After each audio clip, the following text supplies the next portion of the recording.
Hi, I'm author Lucy McConnell. And I'm author Erica Penrod. And I'm your host, Shaylee Dymock. This is Angels Unscripted, where we talk all things angels. Did you know you have angels all around you? Join us as we talk books, friendship, romance, family, and more to discover the unscripted angels in your life. Hello and welcome back to Angels Unscripted. I'm your host Shaylee Dymock, and of course I'm here with Erica and Lucy. Just outside our studio, we were in a blizzard this morning. We got about an inch of snow on the ground. It's since melted, but it is freezing outside. It is cold. I put on my warmest sweater today, and I'm so excited to actually have a reason to wear it. I love it. I love sweaters. And I am wearing my hat today because I got the opportunity to go out in the snowstorm and my hair went. Yeah. And so I'm like, great, it's hat day. Right. So here I am. Well, and it wasn't in the weather either. It wasn't supposed to snow. No. It still doesn't say that it's supposed to snow, even though it's snowing. That was unexpected, which is nice. I mean, it's pretty to look out and see the snow on the mountain right there. So, yeah, that's great. And it's fun to talk Christmas. It is so much more fun to talk Christmas. It's cold. And I play Christmas tunes. It's not 100 degrees outside anymore. Yeah. No, it's not. So let's warm up by talking about our gift set. We finally brought it to show you guys who are watching on YouTube.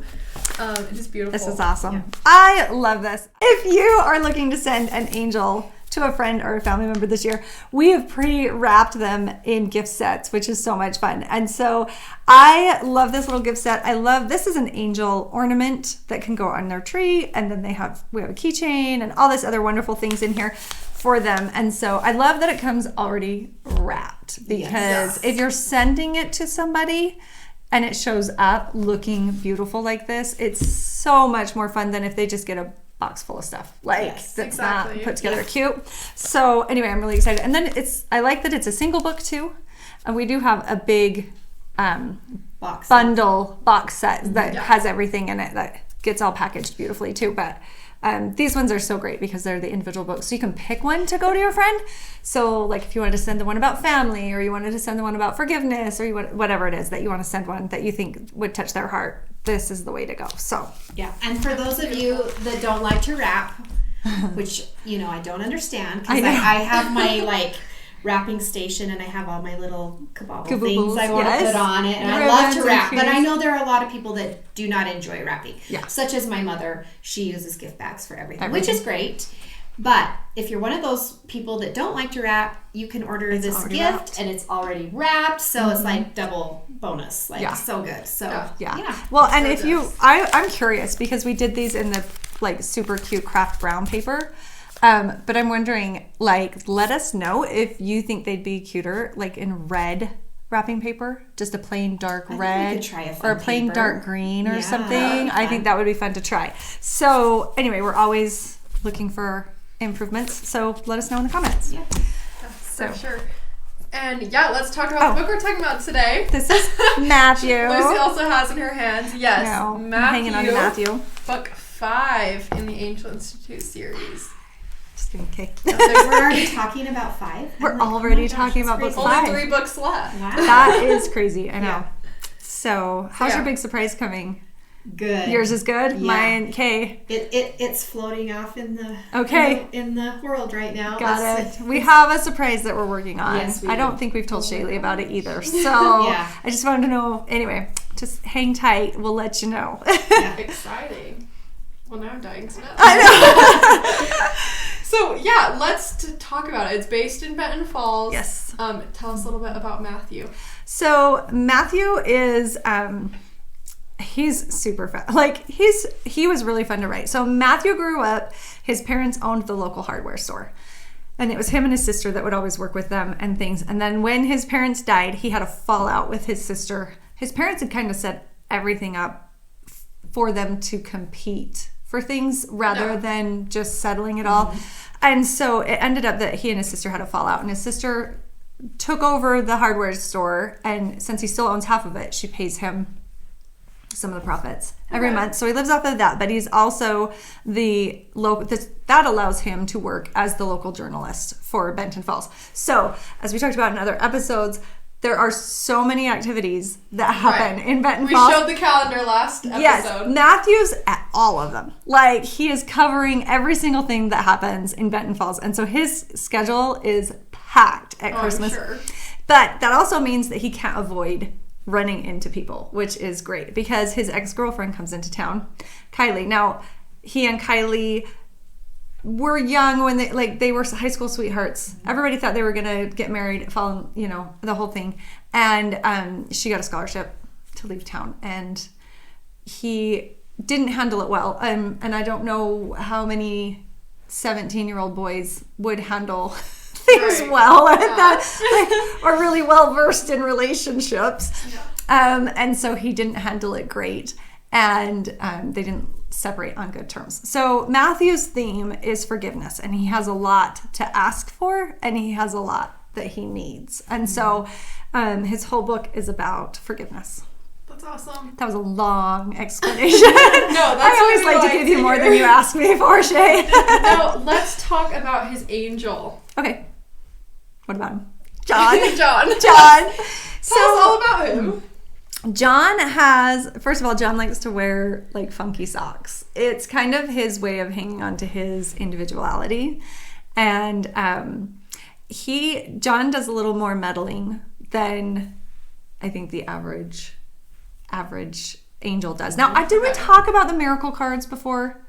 Have we discussed? I don't think we have. Oh my gosh, I can't believe we waited this long to get into okay, so every angel, when they get their letter of assignment, they also receive a miracle card. So it's good for one miracle to go with their assignment, which is super duper fun because anyway, so this one, in some of the other stories, I've used them different ways. And then this one, it really is a save the day miracle that has to happen. It's like things can't happen unless God steps in. And so I loved he saved it and saved it and saved it and saved it and then was like, now I'm gonna use it. Yeah, like he was really aware of his miracle card. So, which some of my other ones were like, oh, I'll use a miracle card, and like they throw it out there like it's nothing, like miracles are a dime a dozen, whatever, which is hilarious. But so each one has a different attitude. But I love the idea of having the miracle card because it did limit them to one big miracle, but it also allowed for one big miracle in each story if it was part of the story. So I'm like, did you use them in every book? I think in one book mine didn't use theirs. No, they didn't use them in every book. Yeah. So I had him hold it because I wanted to use it in a later story with another angel, maybe later on in the year, which we've kind of hinted at before that that angel would need an extra one, right? And be able to have an extra one that somebody had on hand. So that's awesome. Yeah, so I kind of hung on to that and just had it tucked away in his pocket. So anyway, so that's John. John's a great angel. He's really, really in tune with what he wants to do. So that's awesome. And how do you think his character grows throughout the story? His understanding of human interactions and some of the things that happened in his own life come to mind. And I think personally, when we get to the other side, a lot of the things that we were angry about in this life dissolve. It's like it just doesn't seem as big. Yeah, like does it really matter that kid ate my candy in the 3rd grade? Do you know what I mean? Like some people, I hear stories like that. They're like, well, that person, especially growing up in a small town, you remember everything about everybody, right? And so we hang on to those things. And I think once we get there, we're all going to kind of be like, it's not really a big deal. And we let go of a lot. And so John has let go of a lot. And he's kind of looking at Matthew going like, why is this so hard? But also John has an element of failure in his. I don't want to spoiler alert it. There's a little bit of a failure in John's that he has to take and discuss with Henry at the end.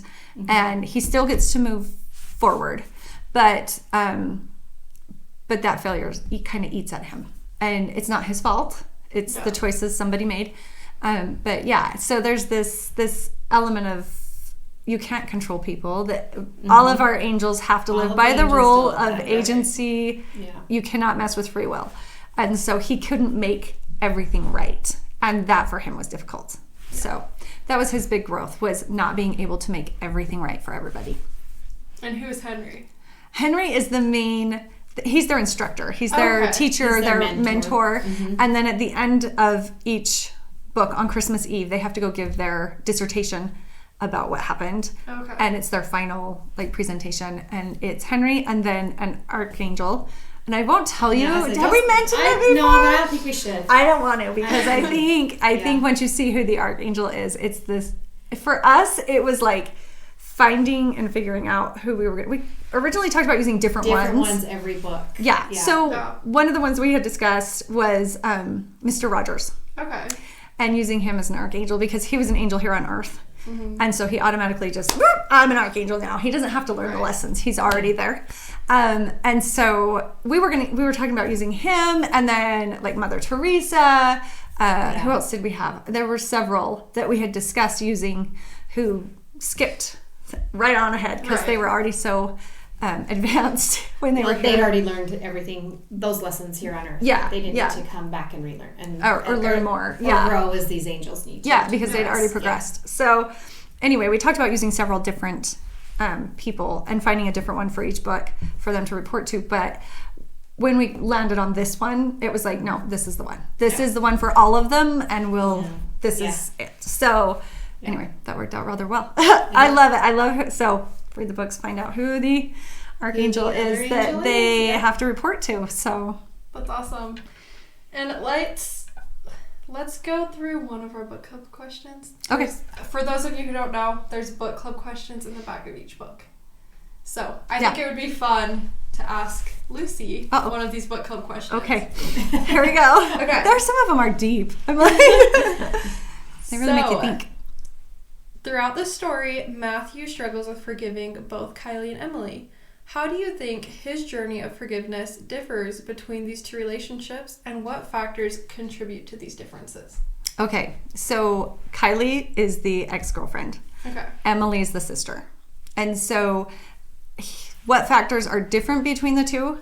One of them is like a spurned love kind of forgiveness. It feels like a betrayal and an abandonment. Right. The other one was a deep-seated disagreement that was initiated by their parents. And so not only in Emily's, not only is it that he has to forgive her for their arguments, he needs to ask her forgiveness for their argument because he had a part in it, but he also has to be able to forgive his parents. Right. And so that mixes in, which makes it really a multi-layer thing. So when his parents died, Kylie was gone, and Matthew ended up at her parents' restaurant.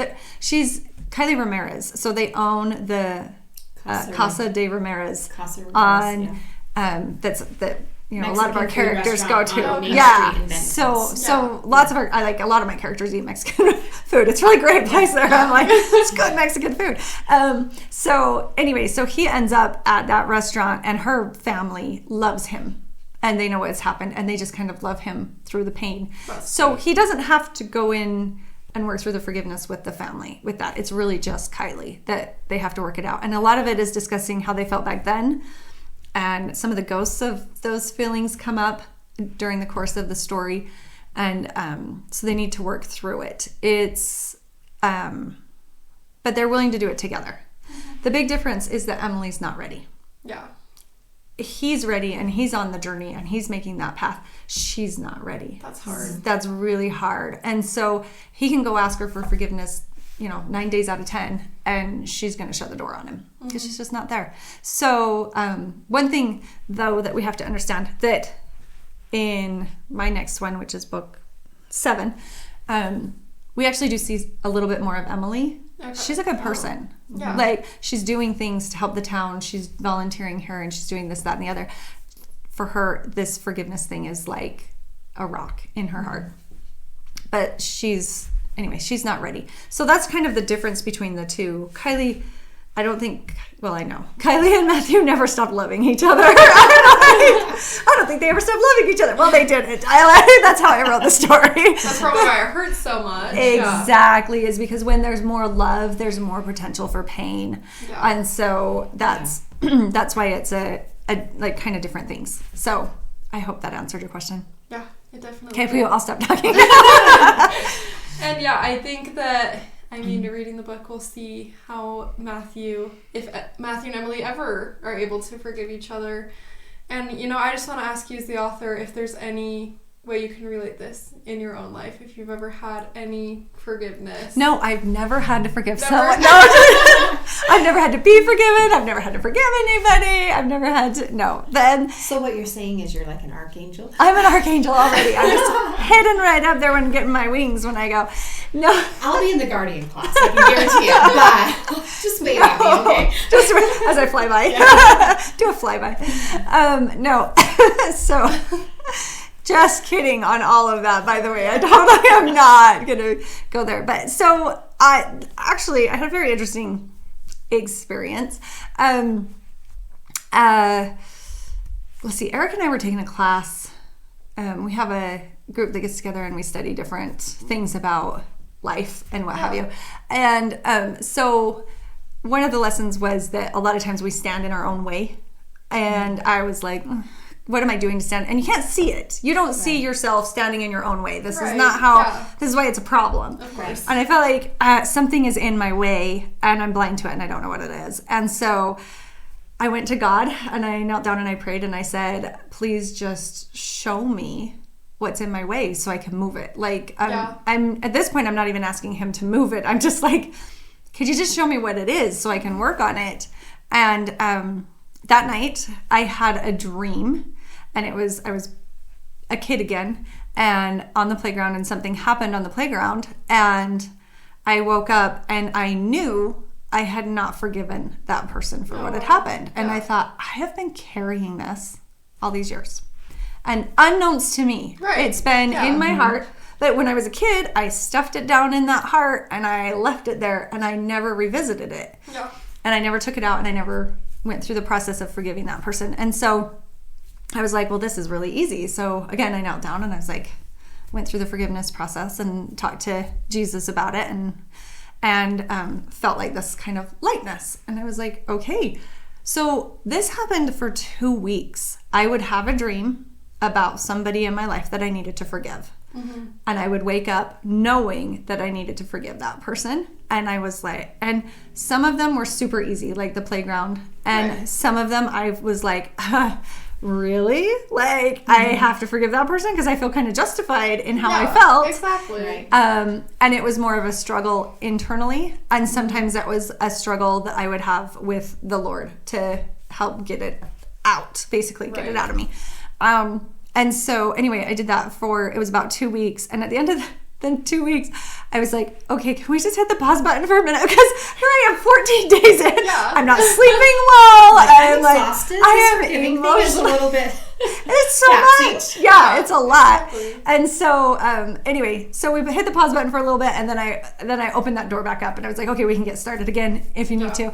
And then it was like one more night and then it just kind of ended and I thought, oh, I was so close before I should have just kept going. But I've kind of left that door open because if something's in my way like that, I want it out. I don't want to hold those feelings in. I don't want to be that person that like tucks them away and causes them to stay inside of me. I want to get them out. And so forgiveness, I knew it before, but it's so much for the person giving the forgiveness and offering it rather than the person receiving it. Like a lot of these people had no idea that they had done something to that level to me or that it had hurt that much, and because I just stuff it. So anyway, that was a great experience for me, and it really actually did help me to write Matthew and to empathize with him and with Emily, because Emily is the one that's not ready, and to have those days when I was like, I don't know if I want to let this go, like I'm not sure I'm ready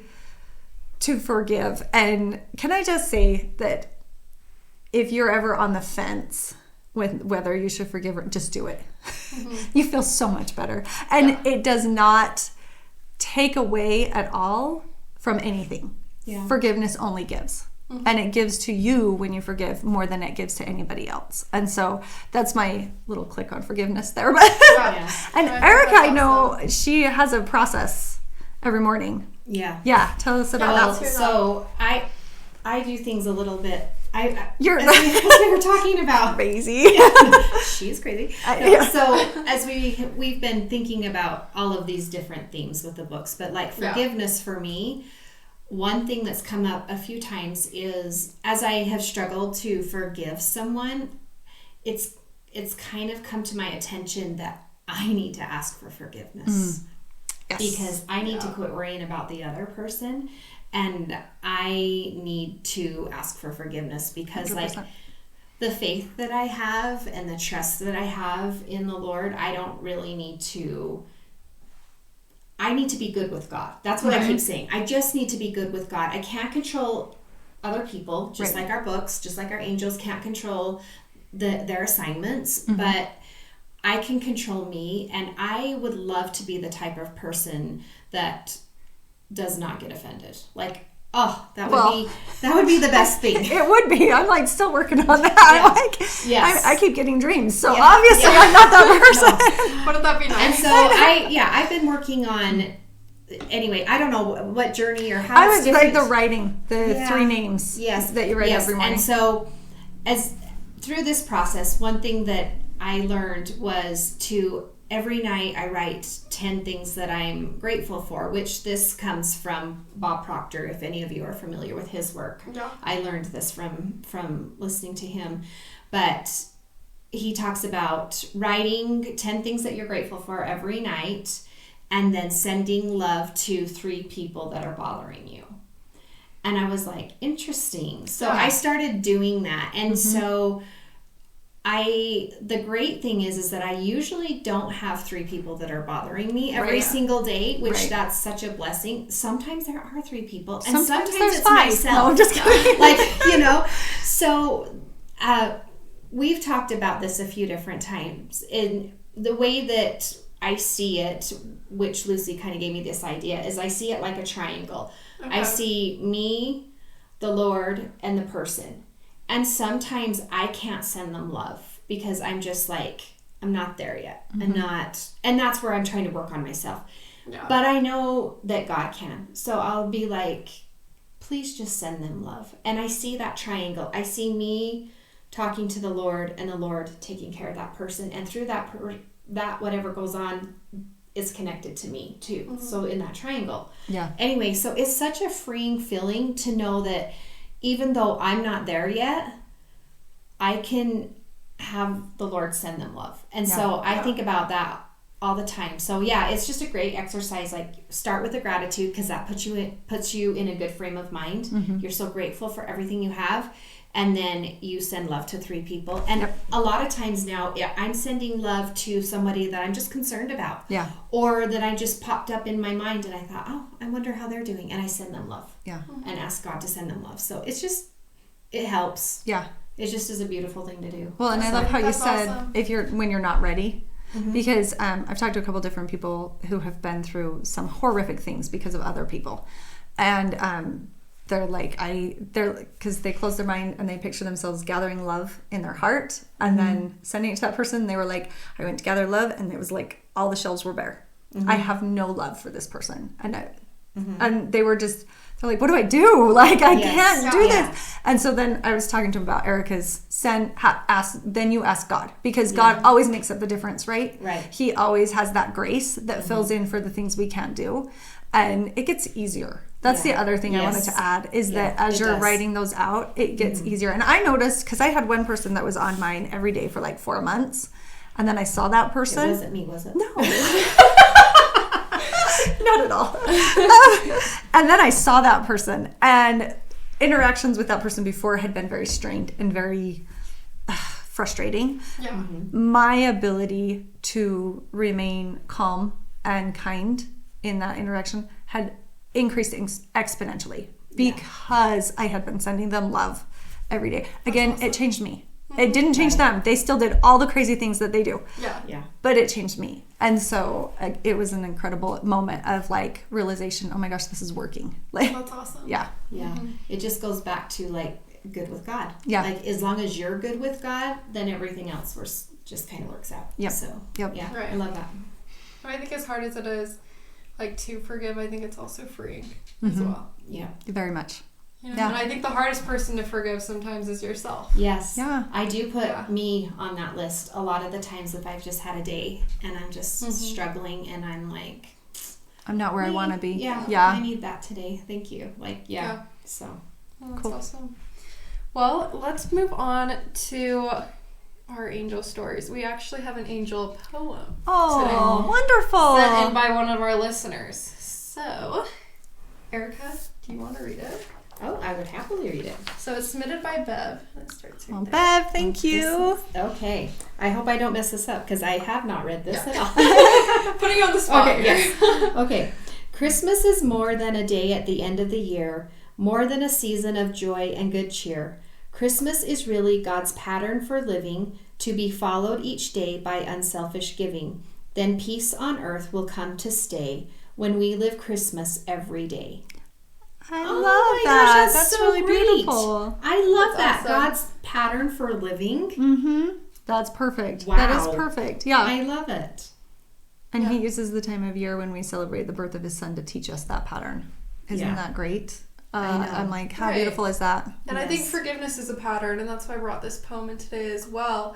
It's because, like Erica, her pattern of Every day. things and every single day. And I Yes. think that forgiveness is a pattern, and I think that we're more forgiving for Christmas and the Christmas spirit as well. Yeah, like how is Christmas a pattern for our life? Like how is it? We're more forgiving. We've talked about this in other episodes. Like Christmas brings out The best in in all of people. us. More so forgiving, more if giving, Christmas is a more pattern harmony. for life, that's Really pretty. really profound in my mind. Yeah. I'm gonna ponder on that one for a little while. Yeah, that's awesome. I think I that's love awesome. that. And that is adapted from a poem by Helen Rice. Thank you so much for submitting that poem into us. I think that's very sweet. Yeah, that's beautiful. And we're running out of time, so that's my thank you fault. for tuning in this Monday. Join us next week because we are talking gratitude, Angel Institute Book 6, which is Evan, and more of your angel stories. And as always, we will See you next Monday.